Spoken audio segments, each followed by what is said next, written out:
All right. Hello, everybody. Welcome to this week's episode of Marlie's Corner.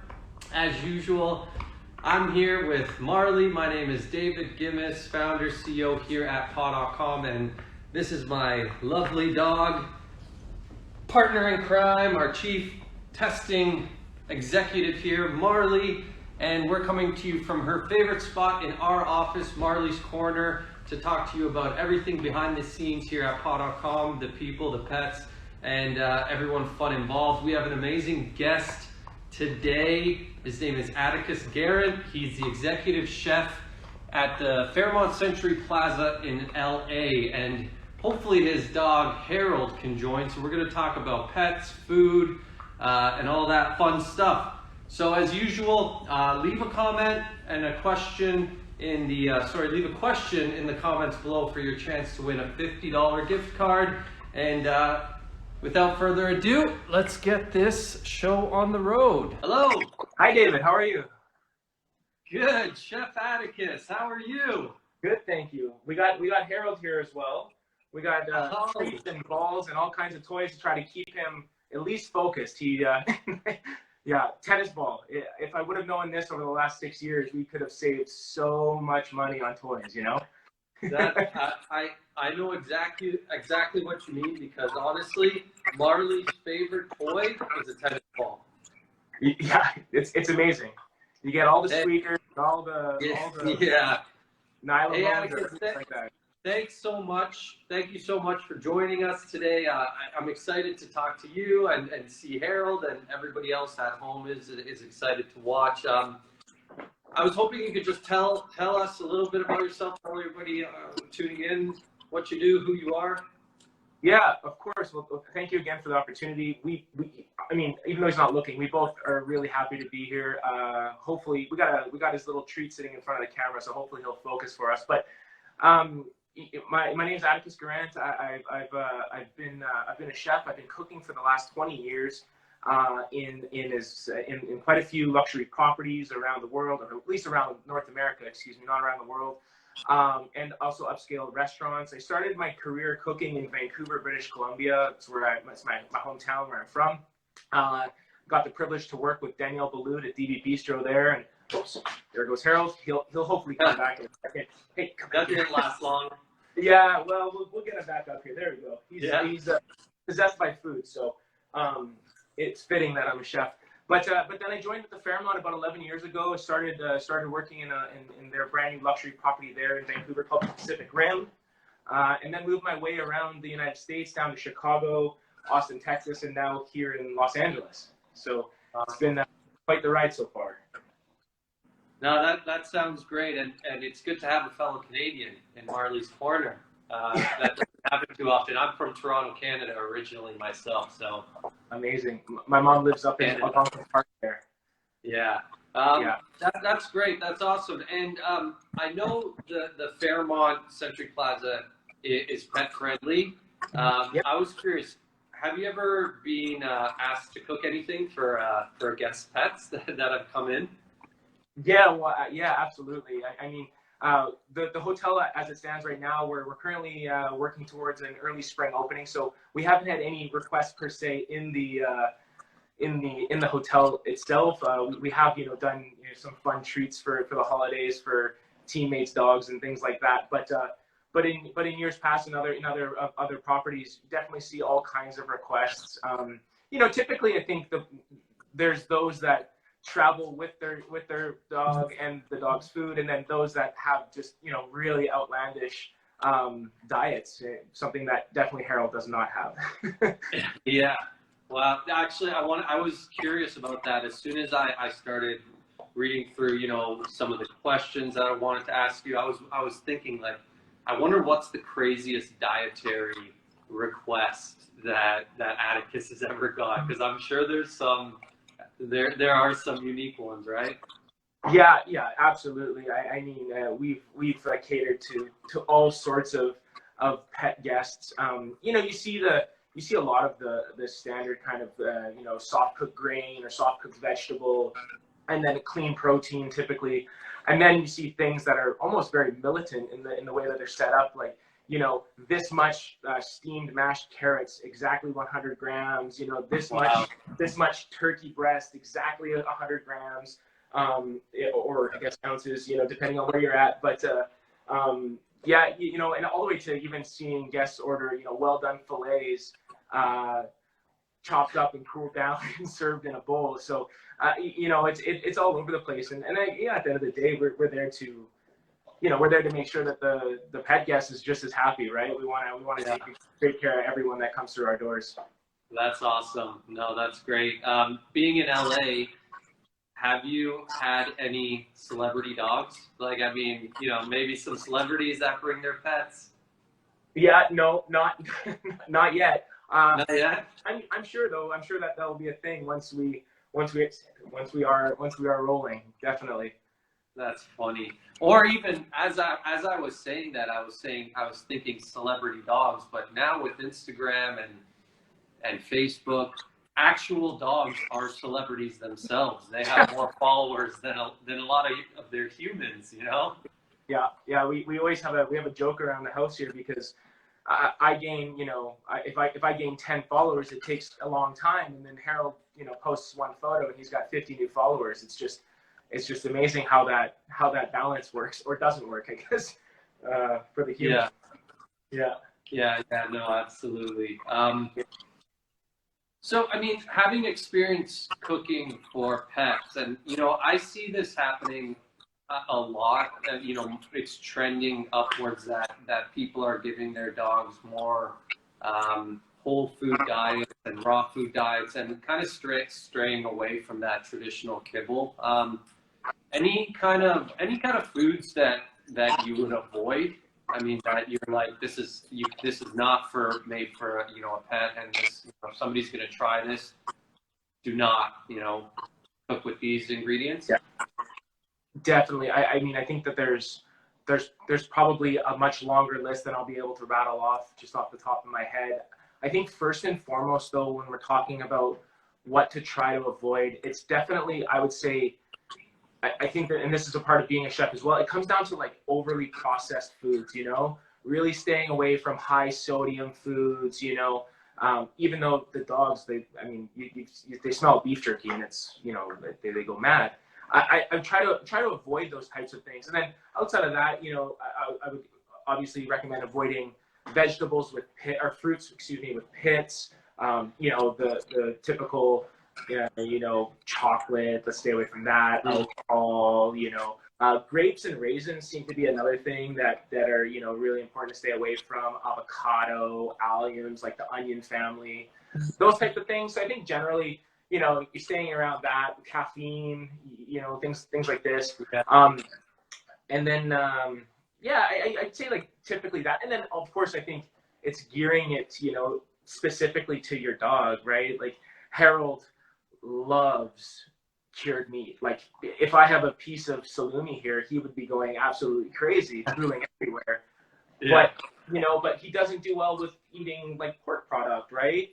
And so I think it's also learning that about your pet and making sure that you're running out of treats, making sure that you're staying in kind of that guideline, Yeah, no, it makes sense. I think, there are foods that are an absolute no, but you have to kind of see how your dog reacts to some certain things. I know Marlie, for example, she doesn't do the best with chicken. So we try to avoid that. So it's kind of like a trial and error with some of the more human foods, Yeah, exactly. Yeah, we try to avoid like small bones. I know a lot of dogs can do chicken bones no problem, but with Harold has a very tiny trachea, so eating a bone and risking getting a shard in there. So like I said, I think it's just sticking away from the common known taboo items, and then really what's what works well for you and your dog. Yeah, I agree. And speaking of Harold, and I'm sure he's the king of the house, does he get any home cooking? We do a Thursday night cooking session with a bunch of my friends that I grew up with in Vancouver, and we do it every Thursday night. We started this during the pandemic. And, you know, Harold is known to be sitting right next to the cutting board in the kitchen and looking for any little, you know, piece of trim that he could possibly get. And it's amazing how much cuter they get when they really, really want something, right? Yeah. But outside of that, we do have a few really special things that we make for Harold. Harold's hands down, paws down, favorite food is Pancake Saturdays. And we turned it into a celebration for Harold. Even a Tuesday could be a Pancake Saturday, if you know what I mean. He loves them. Specifically, you know, we make them with oats and with whole grains or whole wheat flour, peanut butter. We stick away from, you know, sugary, any sugar. We stick away from dairy. So we do like a little bit of soy milk in there and some peanut butter. And being, you know, being in our house, as you can see behind us, you know, we do everything from scratch too, right? So, we make our own peanut butter and fold that into the pancake batter and then cook it up like that. So he loves Pancake Saturdays. And then if he could have his own way, he would be wanting to eat all of the delicious cheese and cured meats we have. Like that would be, he loves, you know, and we have back when we used to entertain, before all of this happened, you know, you always have really great cheese and some really great cured meats and some conservas on the table, and he just loves the smell of that. You know, you get a good waft of some good cheese and yeah. Hey, I don't blame him. I don't blame him at all. Me and Harold share a lot of the same you know, taste for things. I got to say that.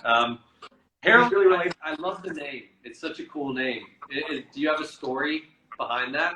How did Harold come to be? How was that given his name? Yeah, definitely.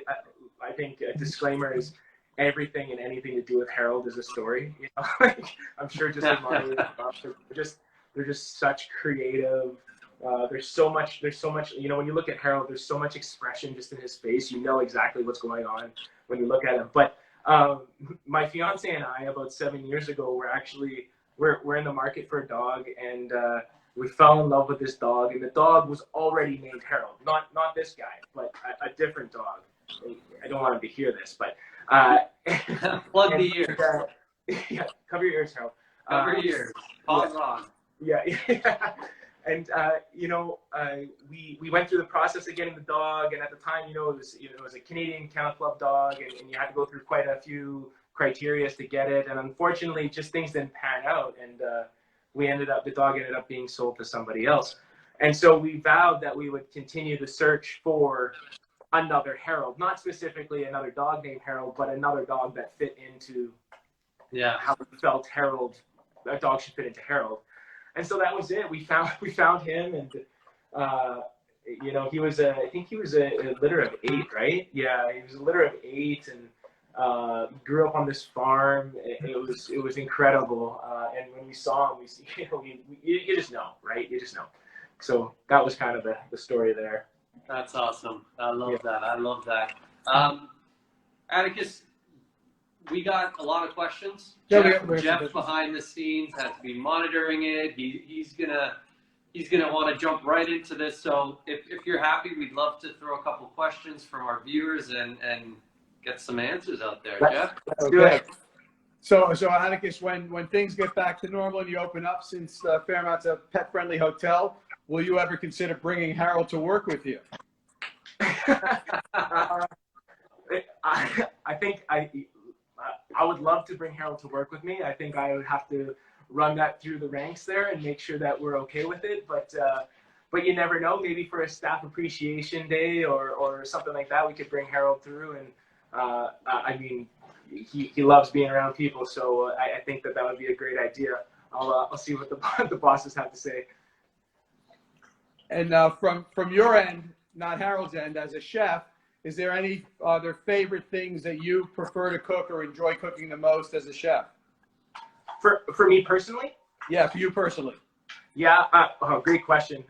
It's probably one of always the hardest questions, right? It's like, what's your favorite dish, or what's your best dish to cook? But I think for me personally, when it comes down to food, I love and have so much appreciation for the idea of slow food, understanding the origins of food, understanding why we do things. You know, I think that there's been, I'm sorry, Harold's just drinking some water right now, it might be a little loud, but you know, about 10 years ago, there was a really big push, you know, 8 years ago, big push for this molecular idea of food, which is, you know, really exciting in its own right.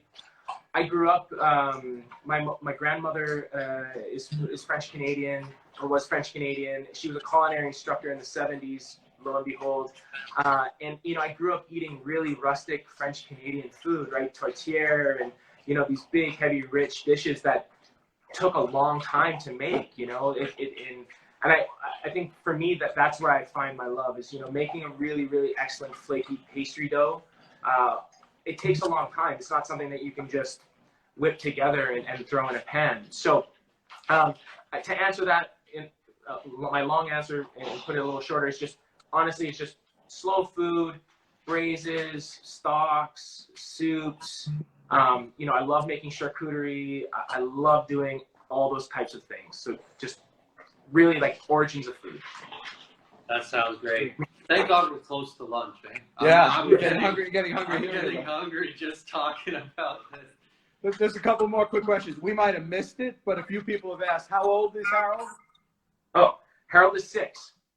6. Okay. His birthday is on April 22nd this year, so he'll be turning 7 soon. All right. Awesome. Yeah, my cat Ernie is 6 also. No significance to that whatsoever. Hey, 6 months. My grandson is 6 too, so I mean, There you you know, and he's not a dog, although he behaves like one sometimes. As you're both a pet owner and a chef, do you have any opinions about this trend for feeding dogs fresh food as opposed to food that you would buy in the store? Yeah, I mean, I think I have an opinion probably on almost everything, but again, I would revert back to, you know, earlier in the conversation. I think you got to do what works best for your dog, right? So if your dog is healthy, happy, has a good coat, is functioning well off of kibble, and then I think that's great, you know. But I do think, just like humans, there is something to be said about a clean lifestyle, right? And when we talk about, you know, things that we tend to feed Harold on a more regular, it's looking for things that are you know, not as manipulated, sourcing the best ingredients, you know, not really approaching the food any differently than we would ourselves, right? It's except for maybe not putting salt in it or seasoning. But I don't think that there's, I mean, I think there's probably a lot more benefits than people realize. I think it's just understanding it. And then, you know, on the flip side, it comes down to sheer time and effort, right? I mean, it takes a lot more time, unfortunately, to clean up vegetables and cook them till they're soft and serve them, you know, and cool them down and serve them that way than it does to open up a bag of said kibble. So I think it's got to, you know, I think it's also why we ended up going with an English Bulldog. We needed a dog that fit our lifestyle, right? And I mean, that's probably going pretty deep into the question, but hey, come on. I think you just can you afford the time to prepare your dog's meals like you do your own? So, but I do think there's benefits on both sides. Does Harold have favorite raw bones or a favorite meal or both? What are his favorites? Bones, we really try to stay away from bones just because of how small his trachea is. We've done a great job the last 6 years of making sure that we have no emergencies there, and we want to keep it that way. So we do try to avoid that. And I'm sorry, what was the second part of that question? No, that besides bones, a favorite meal. Does he have a favorite food? Pancake Saturday. Or Pancake Saturday. That's right. You said that. Sorry. Pancake Saturdays. Pancake Saturday. The person asking me, I came in late. Right. That's okay. Sorry and about that. From a snack standpoint, we make our own dog treats. We buy great dog treats as well, but when we have the time, we make our own. Typically, we stay in that pumpkin, peanut butter, whole wheat, no sugar type of dog treat.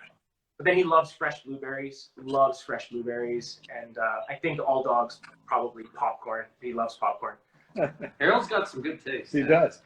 One last question, so we don't keep it too long. But since you mentioned Harold's birthday is April 22nd, people want to know if you're going to be throwing him a big birthday party with some special food. Every year, absolutely. Except on his birthday, we still do pancake Saturdays on his birthday. However, we top his pancakes with maple syrup, which is my mom lives up in like I mentioned in Algonquin Park there, and she has some neighbors that make I think respectively I think makes some of the best maple syrup in the world. I know Vermont makes amazing maple syrup, in Michigan as well, but I gotta give it up to back east there in Canada and the Quebec area. And so, yeah, for his birthday, we have a little hat that he wears, and we stick a candle in his little pancake stack, and we pour some maple syrup on it. And and he actually sits at the table with us, and we have a little birthday party. Yeah. He's really become an extension of our human family. And I gotta agree with you. Canadian maple syrup is king. So, again, back to Harold's great taste. Atticus, Harold, thank you guys for taking the time today to chat. It was super informative and fun, and I think everybody watching this live and beyond on our IGTV is going to get a lot out of this episode of Marlie's Corner. Great. Well, thank you again so much for the opportunity. It was really a pleasure to meet you both.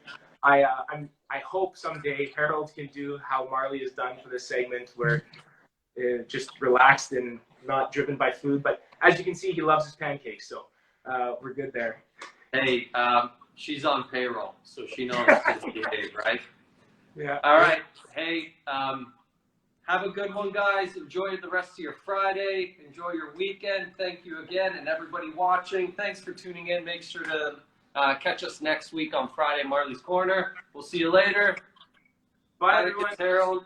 Take care, man. See you guys. Thank you. Bye, you guys.